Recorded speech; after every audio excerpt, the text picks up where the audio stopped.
दोस्तों, उत्तर प्रदेश में जब से बीजेपी बुरी तरह हारी, जब से मोदी जी को उत्तर प्रदेश में 80 में से 33 सीटें, जी हाँ 33 सीटें जब से मिली हैं, तब से आप कह सकते हैं कि उत्तर प्रदेश का हाल दिन ब दिन खराब होता जा रहा है। और बीजेपी के लिए यूपी में ऑल इज नॉट वेल। और इसीलिए आज शुरू में मैं दो पॉइंट्स आपसे साझा करना चाहता हूं। दोनों बहुत इंपॉर्टेंट पॉइंट्स हैं, गौर से सुनिएगा और फिर आगे बढ़ते हैं बड़ी खबर की तरफ।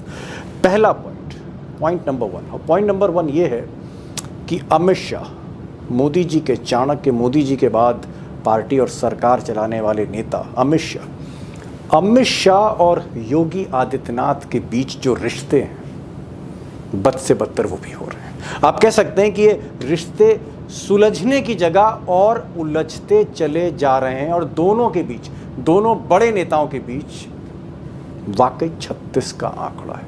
Point number 1। और पॉइंट नंबर 2, जो दूसरी बड़ी बात मुझे आज साझा करनी थी शुरू में, वो ये कि बीजेपी में जो टेंशन है दो नेताओं के बीच में, जिसे लोग कहते हैं शाह वर्सेस योगी, ये जो टेंशन, इसके चलते गुजरात लॉबी जो है, अमित शाह जो हैं, एक तरह से डिसाइड कर चुके हैं।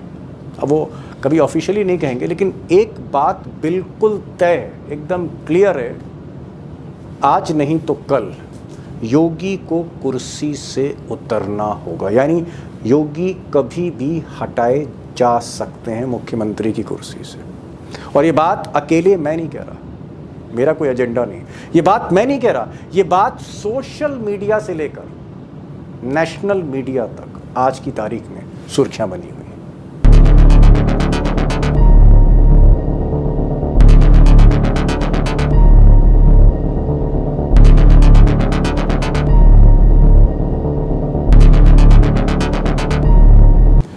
अब दोस्तों, आज ही की खबर देखिए उत्तर प्रदेश की।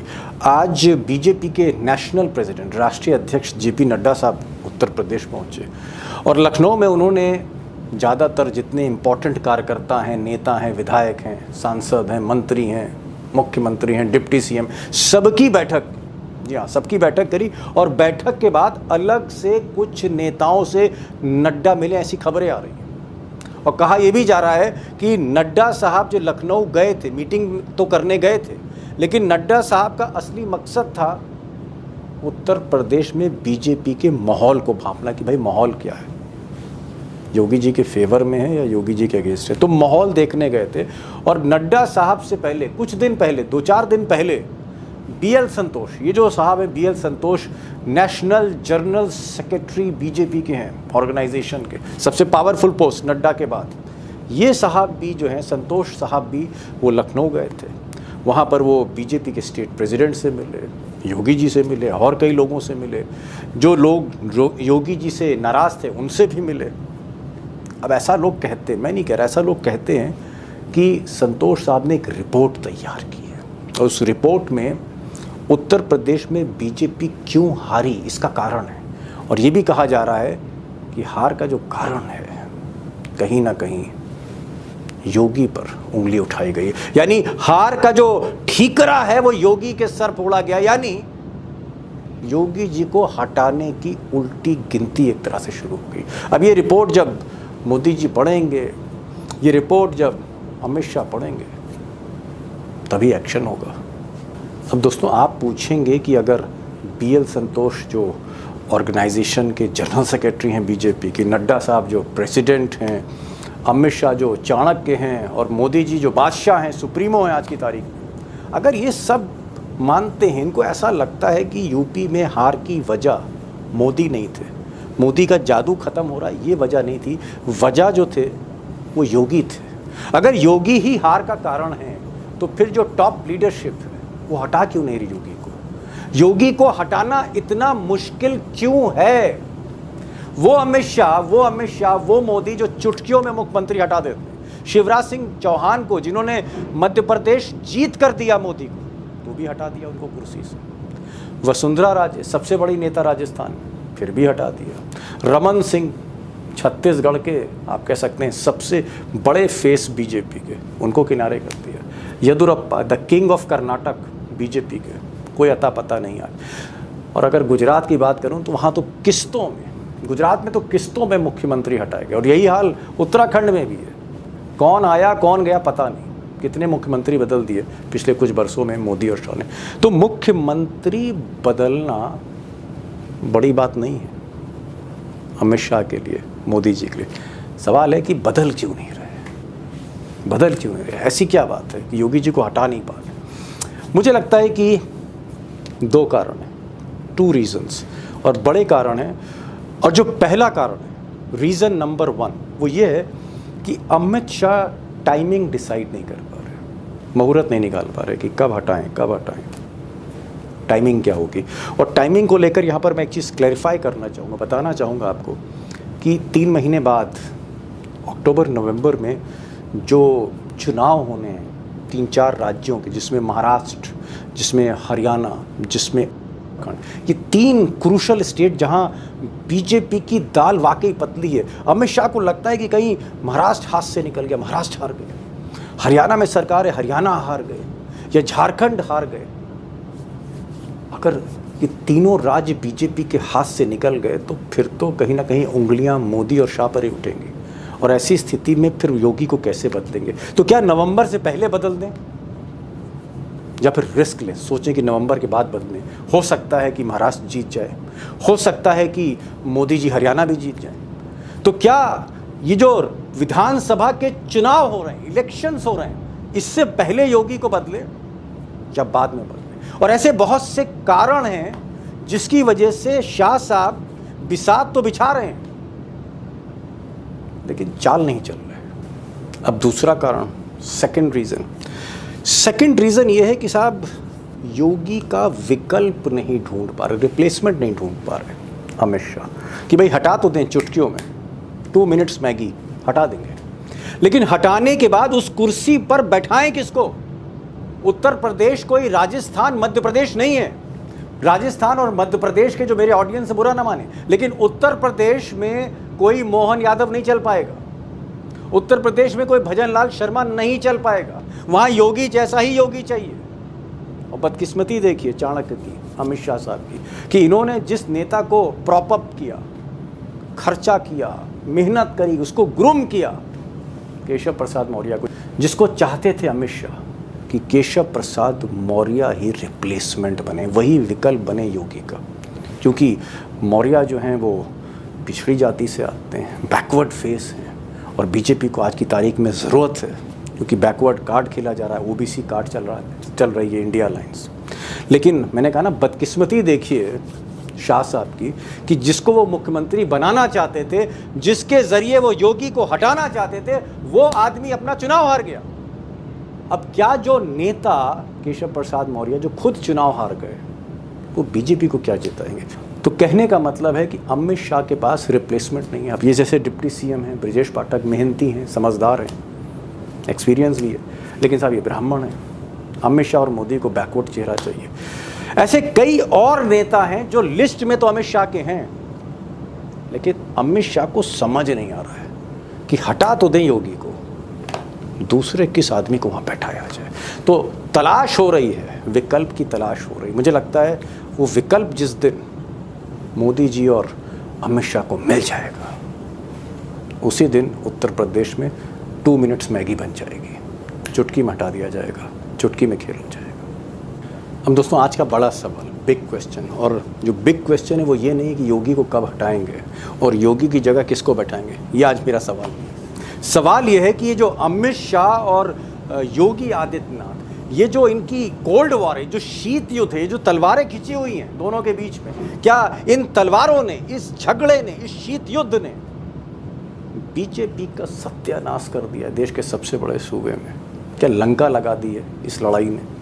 ये लड़ाई जो पर्दे के पीछे लड़ी जा रही है, जिसको बीजेपी ऑफिशियली एक्सेप्ट नहीं करी, क्या इस झगड़े ने, इस कोल्ड वॉर ने बीजेपी का सत्यानाश कर दिया है? और आने वाला जो विधानसभा चुनाव है 27 में, क्या एक तरह से वॉकओवर देने जा रही है बीजेपी इंडिया अलायंस को, राहुल गांधी को और अखिलेश यादव को? बड़ा सवाल है। और आज 3 मेहमान हैं, तीनों ही उत्तर प्रदेश के एक्सपर्ट हैं। हमारे साथ सिद्धार्थ कालंस होंगे, उत्तर प्रदेश की विधानसभा, उत्तर प्रदेश के चुनाव, उत्तर प्रदेश के हर नेता को जानते हैं और ये काम वो तकरीबन 25-30 वर्षों से कर रहे हैं। तो सिद्धार्थ कालंस होंगे, उनको सुनिएगा आप। हमारे साथ प्रोफेसर रविकांत होंगे, वो लखनऊ में ही रहते हैं और योगी की राजनीति और सपा की राजनीति और कांग्रेस की राजनीति को बहुत अच्छी तरह से समझते हैं, बेबाक बोलते हैं कैमरे पर। और हमारे साथ उमाकांत लखेड़ा होंगे, जो 35 बरस से ज़्यादा राष्ट्रीय राजनीति को देख रहे हैं, उत्तर प्रदेश को भी देख रहे हैं। इन तीनों एक्सपर्ट्स को सुनिए, उसे एक अंदाज़ा लगेगा कि सबसे बड़े सूबे में जिसको सबसे मजबूत किला मोदी जी का कहा जाता है, क्या उस मजबूत किले की दीवारें धीरे धीरे, वो जो दरारें पड़ी थी, वो गहराती चली जा रही है। किला क्या ढहने वाला है? और जो नया नेता इमर्ज होगा, क्या वो अखिलेश यादव हो सकते हैं? उनके पीछे राहुल गांधी हो सकते हैं? बड़ा सवाल है, उत्तर प्रदेश में होने क्या जा रहा है। उमाकांत लखेड़ा साहब, प्रोफेसर रविकांत साहब और सिद्धार्थ कालंस साहब, इन तीनों को सुनिए। मुझे सुन लिया, इन तीनों को सुनिए, तस्वीर साफ हो गई। रविकांत जी, ये जो दो तलवारें हैं, एक तलवार योगी आदित्यनाथ की और एक तलवार अमित शाह की, ये तलवारें हम देख रहे हैं, महीने उनसे नहीं, अब तो बरस हो गए। बरसों से, 2-3 बरसों से कहीं ना कहीं तलवारें आपस में टकरा रही हैं। जब से मोदी जी के उत्तराधिकारी की बात शुरू हुई है, ये तलवारें जो हैं, आप कह सकते हैं कि इन तलवारों ने मंत्रिमंडल को बांट दिया, उत्तर प्रदेश के विधायकों को बांट दिया, अफसरशाही को बांट दिया। उत्तर प्रदेश बट गया, 4 हिस्सों में बटे ना बटे उत्तर प्रदेश, लेकिन भाजपा कई हिस्सों में बटी हुई। ये जो तलवारें हैं, ये तो आपने पहले भी कहा था पिछले शो में कि ये तलवारें मयान में नहीं जा सकती, जैसे किसी ने मयान उठा के फेंक दी। मैं आपसे पूछना चाह रहा हूं कि अगर ये चीज तय है कि योगी को जाना है, योगी को कुर्सी से उतरना है, तो अमित शाह फैसला क्यों नहीं ले पा रहे साहब? अरे चुटकी बजाइए, हटा दीजिए। जब आप गुजरात के मंत्रिमंडल को बदल सकते हैं, जब आप येदुरप्पा को बदल सकते हैं, जब आप शिवराज सिंह चौहान और वसुंधरा राजे, रमन सिंह को किनारे कर सकते हैं, अरे भाई जब सबको ढक्कन कर दिया है, तो योगी जी में क्या ऐसी दिक्कत आ गई? योगी जी का नाम तो लेते हैं, चाहते हैं कि कुर्सी से उतारना, लेकिन उतार नहीं रहे। बिठाएंगे किसको? सवाल तो ये है। ओहो, विकल्प क्या है अमित शाह के पास? कोई विकल्प है क्या? विकल्प में क्या केशव? अरे साहब, केशव प्रसाद मौर्य डिप्टी सीएम 2 बार की क्या बात कर रहे हैं आप डॉक्टर साहब? आप केशव प्रसाद मौर्य कैसे बने? दीपक जी हारे हुए हैं, जीते नहीं थे विधानसभा का चुनाव, हारे हुए हैं। अच्छा। और अब मौर्य समाज में वो लीडर भी नहीं रहे। यहाँ तो जो वोट लाएगा वो वहां पहुंच सकता है। तो केशव प्रसाद मौर्य की न तो अब समाज में कोई हैसियत रह गई है और ना ही वो जीत करके आए थे। तो क्या केशव प्रसाद मौर्य होंगे? वो नहीं लगता, मुझे लगता है उनका टाइम खत्म हो गया। उनके जो लोग आते हैं यहाँ, पैरोकार दिल्ली में आते हैं मौर्य साहब के, वो कहते हैं साहब उत्तर प्रदेश का चंद्रगुप्त मौर्य यही है। आप कह रहे हैं कि ही इज नॉट सुटेबल। पैरोकार तो ओम प्रकाश राजभर के भी आ सकते हैं, अनुप्रिया पटेल के भी हो सकते हैं, मंत्री तो है ही ना वो। तो क्या मुख्यमंत्री बना देंगे उत्तर प्रदेश का? दरअसल अमित शाह में मुख्यमंत्री बदलने की ताकत भी है और नरेंद्र मोदी का इशारा भी है, दोनों ही चीजें। लेकिन सवाल ये है कि आपके पास विकल्प नहीं है, तो आप समय, दिन, तारीख तय ही नहीं कर पा रहे। लगातार अब तलवार भांज रहे हैं हवा में। क्या होगा उससे? कुरुक्षेत्र बनाए रखिए आप, उससे कोई फायदा नहीं है। तय तो आपको करना पड़ेगा। और योगी आदित्यनाथ भी कोई कमजोर नहीं है और ना ही वो हल्का खेल रहे हैं। आज का ही उनका बयान है कि 2027 में भी हम आ रहे हैं। तो योगी जी तो 27 की बात कर रहे हैं और आप उनको 24 में हटाने पर लगे हुए हैं। फिलहाल कोई संभावना नहीं। अब आगे क्या होगा, महीने, 2 महीने, 3 महीने में, ये मैं नहीं कह सकता, लेकिन फिलहाल कोई संभावना अभी नहीं दिखती है। वो प्रोसेस में है, वो कब होगा ये भी अभी नहीं कहा जा सकता। जी। सिद्धार्थ कालंस, आप तो भाई लखनऊ की राजनीति, उत्तर प्रदेश की राजनीति को इतने बरसों से देख रहे हैं और योगी सरकार की नस नस से वाकिफ हैं आप, बहैसियत पत्रकार नहीं, बहैसियत एक रिपोर्टर जो गवर्नमेंट को कवर करता है। क्या उत्तर प्रदेश की सरकार में और उत्तर प्रदेश की भाजपा के मंत्रिमंडल में क्या डिवीजन आपको दिखता है, लॉबियां दिखती हैं कि कुछ लोग योगी के हैं, कुछ लोग अमित शाह के हैं? क्या ये चीज आप अपनी आंखों से देख रहे हैं? वहां पर खेमेबाजी है उत्तर प्रदेश में? निश्चित तौर पर संगठन में ज्यादा, सरकार में थोड़ा बहुत कम, लेकिन ये डिवीजन तो साफ नजर आता है। और आप पिछले लोकसभा चुनाव के नतीजे आने के बाद जो आपको अलग अलग आवाजें सुनाई पड़ रही हैं, चाहे वो सलेमपुर में विजय लक्ष्मी गौतम के हुई हो, या सुब्रत पाठक की आवाज आई हो, या कि जो खुलकर सामने आई है हार की समीक्षा के दौरान, तो बहुत सारे लोगों ने इस तरह की बातें कही हैं। वो सब रिकॉर्ड है, बाकायदा दर्ज है। वो हमको लगता है कि कार्य समिति की जो बैठक चल रही है इस समय लखनऊ में, उसमें पेश की जाएगी। तो ये डिवीजन तो हमेशा से है, और इस समय वह लोग जो योगी आदित्यनाथ के मुखालिफ खेमे के हैं वो कुछ ज्यादा ही मुखर हो गए हैं, क्योंकि उनको ऐसा लगता है कि मत चूको चौहान वाली स्थिति है। इस समय नतीजे विपरीत गए हैं, इस समय और बहुत सारी दिक्कतें उत्तर प्रदेश में हैं, बहुत सारे आंदोलन, बहुत सारे नाराजगियां उत्तर प्रदेश में नजर आ रही हैं। तो शायद उनको ये सबसे सुनहरा मौका नजर आ रहा हो। और ऐसे में आप देखें, अलग अलग लोगों से बी एल संतोष की बातचीत हो रही है। वो एक व्यक्तिगत बातचीत है, लेकिन सार्वजनिक तौर पर आज जो बैठक है उस बैठक में उत्तर प्रदेश की हार पर भी चर्चा हो रही है। तो इसलिए जो भी लोग उत्तर प्रदेश में योगी की विदाई देखना चाहते हैं वो इस समय को सबसे सुनहरे मौके के तौर पे देख रहे हैं। लेकिन दिक्कत ये, जो बात अभी रविकांत जी ने कही कि उत्तर प्रदेश में विकल्प, वो विकल्प आला कमान को नहीं नजर आ रहा है, वो विकल्प आरएसएस को नजर नहीं आ रहा है, वो विकल्प भारतीय जनता पार्टी के संगठन के लोगों को नजर नहीं आ रहा है। और उत्तर प्रदेश कोई हरियाणा या राजस्थान या उस तरह का राज्य नहीं है कि जहां किसी को भी बिठा देंगे और वो मुख्यमंत्री बन जाएगा और उसके दम पर उत्तर प्रदेश में वो चुनाव की बैतरणी पार होगी या आने वाले दिन बड़े आराम से गुजर जाएंगे। उत्तर प्रदेश दूसरे तरह का राज्य है। उत्तर प्रदेश ने ही विजय रथ रोका भारतीय जनता पार्टी का। अगर उत्तर प्रदेश में पिछली बार के भी नतीजे आ गए होते तो आज केंद्र में भारतीय जनता पार्टी पूर्ण बहुमत के साथ बैठी होती। इसलिए उत्तर प्रदेश में नेतृत्व परिवर्तन इतना आसान नहीं है, उसमें बहुत सोच विचार हो रहा है, बहुत टिप एंड बट है, और देखा जा रहा है कि क्या विकल्प के तौर पर कोई इतना कद्दावर नेता, कोई इतना मजबूत नेता है जो योगी के कद के आसपास हो। ये समस्या उत्तर प्रदेश समझ गए सिद्धार्थ, एकदम सही कह रहे हैं आप। कह रहे हैं कि आप ये कह रहे हैं कि अमित शाह और मोदी बदलना चाहते हैं योगी को, लेकिन योगी जैसा कोई दूसरा मिल नहीं रहा, योगी जैसा कोई कद्दावर नेता उनको मिल नहीं रहा। जो रिप्लेसमेंट है वो बहुत छोटे छोटे नेता हैं। और जब मैंने डिप्टी चीफ मिनिस्टर जो पिछड़ी जाति को बिलोंग करते हैं केशव प्रसाद मौर्य, उनका नाम जब मैंने डॉक्टर साहब से पूछा था तो डॉक्टर साहब ने कहा कि दीपक जी आप ये भूल गए हैं कि केशव प्रसाद मौर्य अपना चुनाव हार गए थे, तो क्या एक हारे हुए जो आदमी अपना चुनाव नहीं जीत सकता वो क्या यूपी का चीफ मिनिस्टर बन सकता है? एक बड़ा सवाल जो है वो प्रोफेसर साहब ने किया था।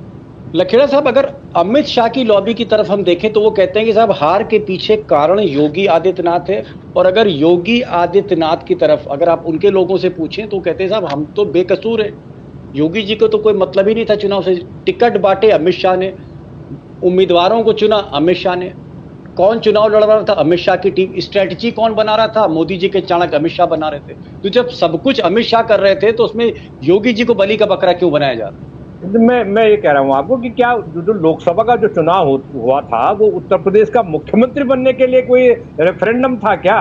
वो देश के प्रधानमंत्री बनाने के लिए रेफरेंडम था। वो देश के प्रधानमंत्री को, मोदी जी को तीसरी बार प्रधानमंत्री बनाने का चुनाव था। और पिछले 10 साल से म्यूनिसिपैलिटी से लेकर के विधानसभा और लोकसभा में सिर्फ और सिर्फ पूरी जो चुनाव की जो रणनीति थी, पब्लिसिटी की जो रणनीति, जो इश्तेहार अखबारों में दिए जा रहे थे, जो होर्डिंग पूरे भारत में लग रहे थे, वो मोदी को तीसरी बार प्रधानमंत्री बनाने के लिए ऐसे प्रोजेक्शन किया जा रहा था कि अगर देश में अगर मोदी जी तीसरी बार नहीं वो आए तो पता नहीं इस देश के क्या हो जाएगा। योगी तो कहीं पिक्चर में नहीं है। सवाल ये है कि जो आदमी पिक्चर में नहीं है, क्या आपने चुनाव लोकसभा का चुनाव योगी को प्रधानमंत्री बनने के लिए बनाया था क्या?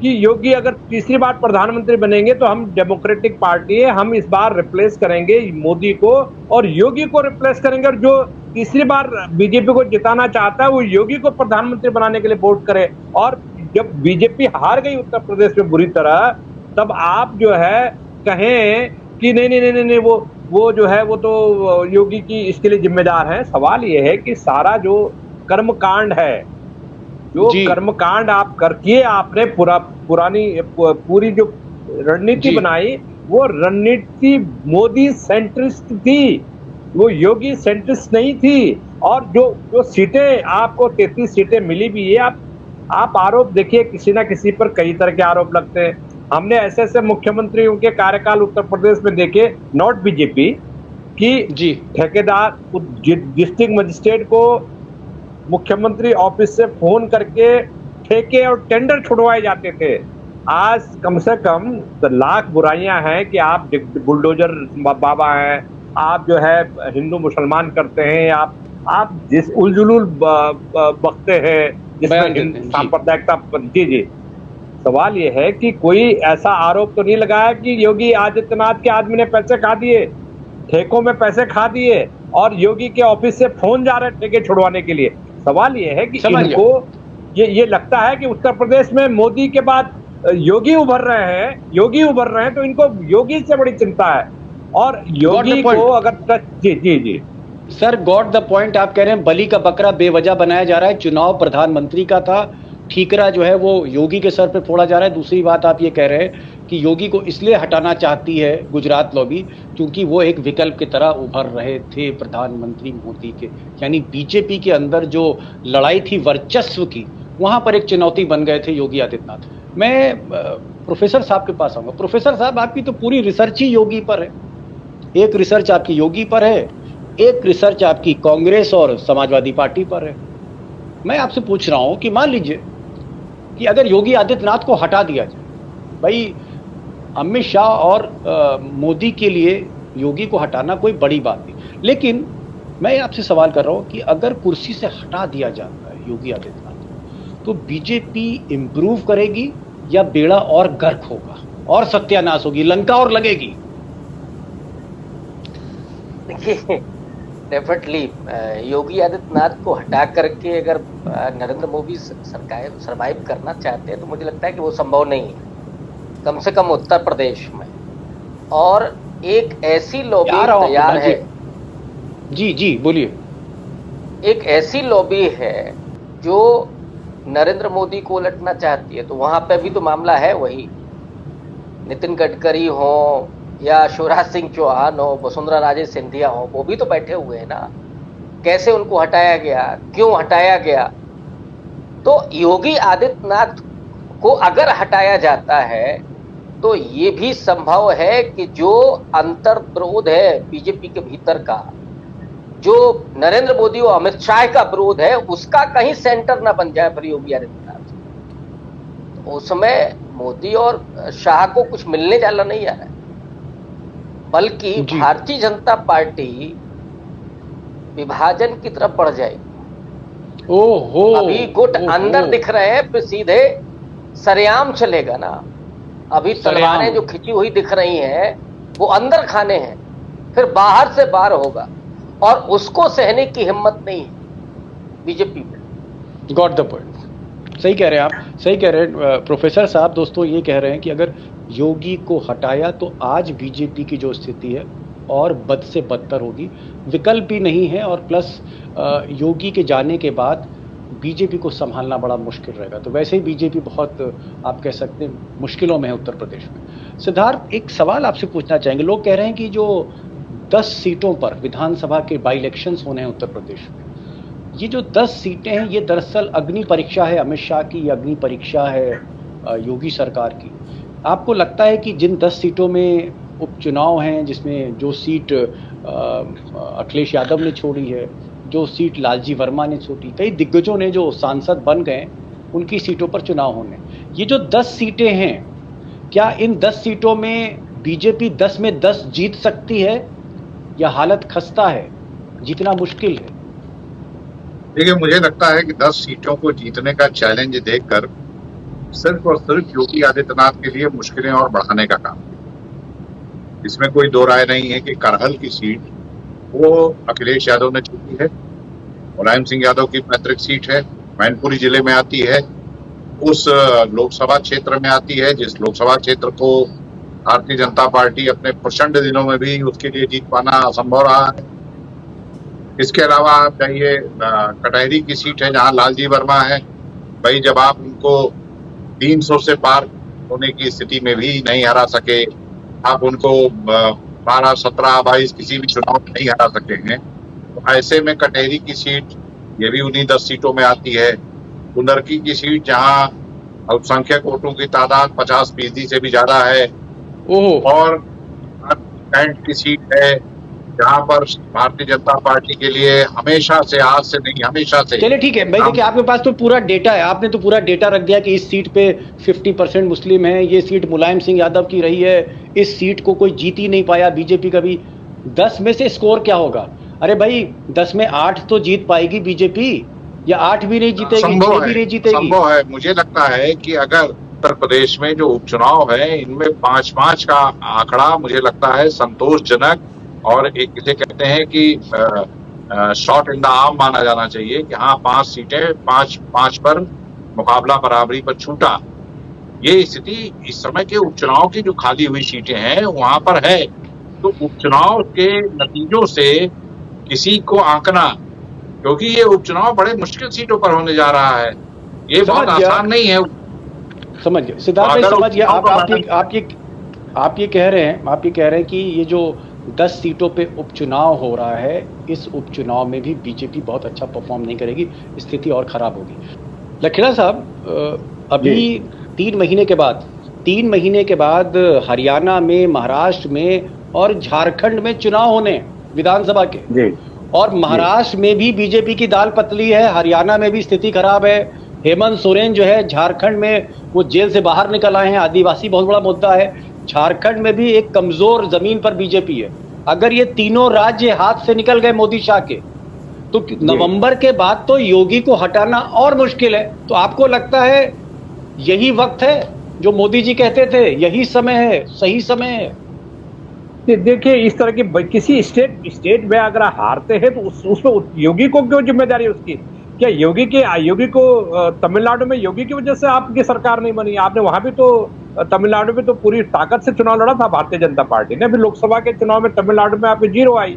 आप बाकी जो स्टेट्स है, तेलंगाना में बाकी जो स्टेट्स है जहां जहां हारे हैं, क्या उसके लिए योगी जिम्मेदार है? योगी कन्फाइंड है उत्तर प्रदेश से, वो उत्तर प्रदेश में जितना कर पाए अपनी क्षमताओं के हिसाब से। कोई मुख्यमंत्री कार्यालय में कोई भ्रष्टाचार का फोन नहीं जाते थे टेंडर छुड़वाने के लिए। दूसरी मैं सबसे साफ बात बता दूं कि हो क्या रहा है कि ये लोग योगी की ताकत को अंडर एस्टिमेट कर रहे हैं, और योगी को सवाल यह है कि अगर आप योगी को हटाते तो योगी का करेंगे क्या योगी के आगे पुछल्ला डालेंगे कि आप दिल्ली में शिवराज सिंह चौहान की तरह आपको मंत्री बना देंगे या उप प्रधानमंत्री बना देंगे? मैं आपको बता दूं कि योगी वो शख्स है, जिस दिन उन्होंने योगी को मिसहैंडल किया, योगी को नाराज किया, योगी के खिलाफ कैंपेन को बंद नहीं किया, तो योगी न केवल राजनीति छोड़ देंगे बल्कि गोरखनाथ के मंदिर में जाके, मठ में जाके बैठ जाएंगे वो। और जिस दिन योगी माइनस होंगे उत्तर प्रदेश भाजपा की पॉलिटिक्स में, बीजेपी माइनस हो जाएगी। किसी के दम नहीं है, किसी की स्वीकार्यता उत्तर प्रदेश में भारतीय जनता पार्टी में किसी की स्वीकार्यता नहीं। मैं कोई योगी समर्थक नहीं हूं। मैं ये कह रहा हूं आपको कि उत्तर प्रदेश में लोकसभा चुनाव में मैंने महिलाओं से बातचीत की, पूरी मैं 6 जिलों में घूमा यूपी में।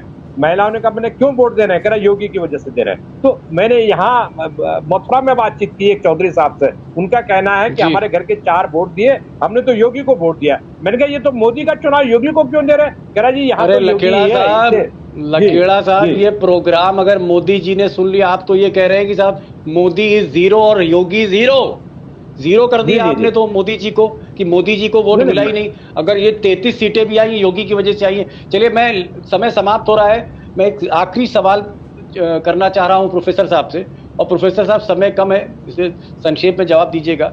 मैं ये जानना चाह रहा था कि आपको लगता है कि योगी को अगर हटाया तो योगी रिटेलिएट करेंगे? योगी भजन लाल शर्मा नहीं है, योगी मोहन यादव नहीं है, योगी योगी हैं। निश्चित रूप से आप ये भी कह सकते हैं कि योगी शिवराज सिंह चौहान नहीं, वो खामोश बैठने वाले नहीं, और केंद्र में मंत्रिमंडल में तो कतई शामिल होने वाले नहीं, और ना ही वो मठ में जाकर के बैठने वाले, ये भी बिल्कुल तय है। योगी अगर फ्री होते हैं तो फिर योगी एक दूसरा सेंटर होंगे, और योगी पर आरएसएस का बरदस्त भी है, आरएसएस की एक बड़ी लॉबी का, मैं मानता हूं कि मोदी जी की भी अपनी आरएसएस पर लॉबी है, और इसीलिए वो कार्यक्रम चल भी रहा है। लेकिन हटाने के बाद, और योगी आदित्यनाथ जिस तरह की ऑफेंसिव राजनीति करते, वो अपने अपोनेंट्स के साथ भी, तो पार्टी के भीतर भी जो उनके प्रतिद्वंदी हैं, प्रतिपक्षी हैं, वो उनको भी नहीं बख्शने वाले, क्योंकि योगी आदित्यनाथ को इससे कोई मतलब नहीं होता है कि कल को क्या होगा।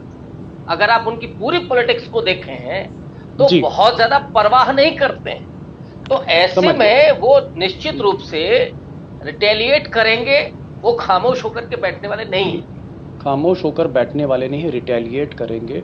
और ये कह रहे हैं कि भाई उनको योगी आदित्यनाथ को अमित शाह, शिवराज सिंह चौहान या भजन लाल या मोहन यादव ना समझे, योगी योगी हैं। यानी कुल मिलाकर जो तीनों पैनलिस्ट से, एक्सपर्ट से बात करके मेरे जो मन में विचार आ रहा है वो यही आ रहा है, निष्कर्ष पे जो मैं पहुंच रहा हूँ कि योगी को झेलना बड़ा मुश्किल है, लेकिन दूसरी तरफ अमित शाह जो तय कर लेते हैं वो करके रहते हैं, और अमित शाह के पास अभी भी ताकत है, भले ही अल्पमत में सरकार है।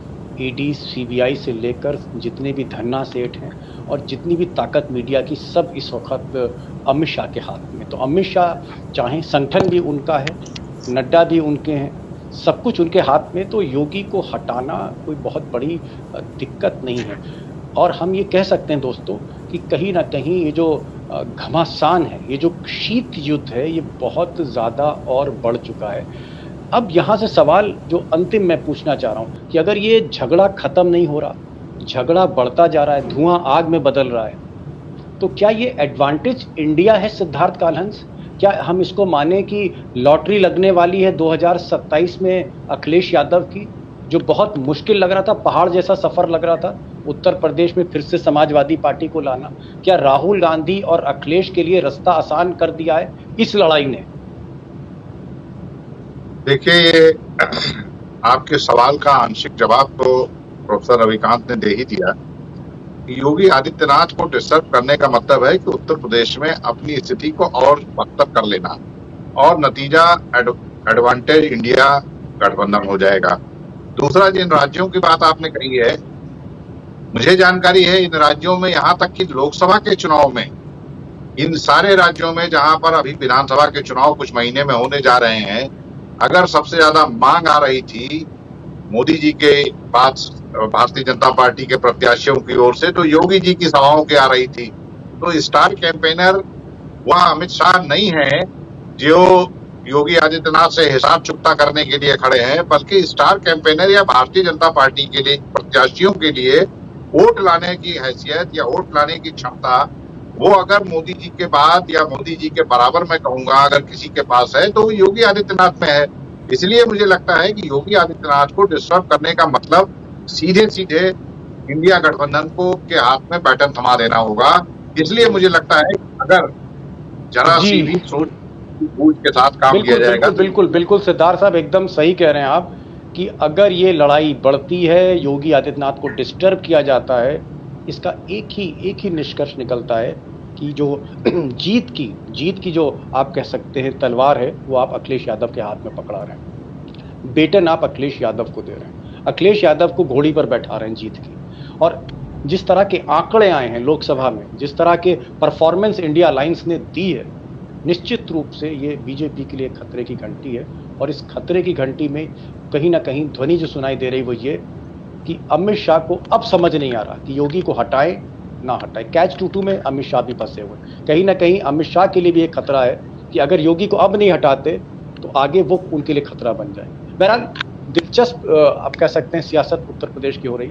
आप तीनों मेहमान आए, मैं शुक्रिया अदा करूंगा लकेड़ा साहब का, आपने वक्त निकाला संडे के दिन।